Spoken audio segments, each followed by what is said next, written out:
Ang China pumalag sa pagtawag ni Senador Riza Ontiveros sa China bilang bad guest sa Pilipinas. Kasama natin sa balitang yan si Radjuman Joyce Adra. RMN Live Report! Umalma ang China sa pagtawag ni Senador Riza Ontiveros sa China bilang bad guest sa Pilipinas.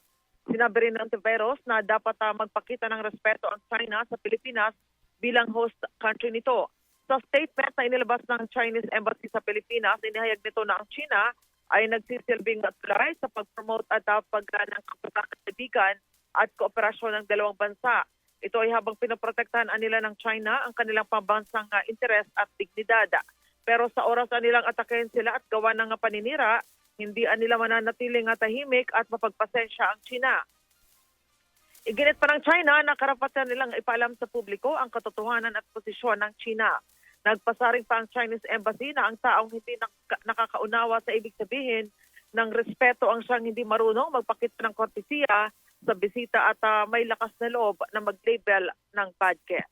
Kasama mo sa DZXL Manila, Radjuman Joyce Collantes, Adra, Tatak, RMN. RMN Network News! Balita naman sa ibayong dagat, naharang ng hukbong dagat ng France ang isang oil tanker sa Mediterranean Sea na nagmula sa Russia. Ayon sa French Maritime Authorities, ang barkong tinatawag na Grinch ay pinaghihinala ang kasapi ng Shadow Fleet ng Russia, isang grupo ng mga barkong naglalakbay upang itago o iwasan ang mga international sanction laban sa Russia.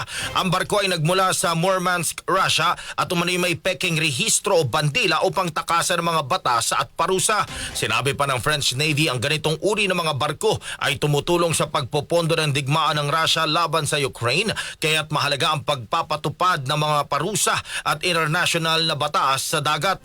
Pinadala ang tanker sa isang daungan para sa karagdagang investigasyon at pag-iinspeksyon habang ang kaso ay ipinasa na sa Maritime Prosecutor ng Marseille upang higit na siyasatin ang paglabag sa mga batas at parusa.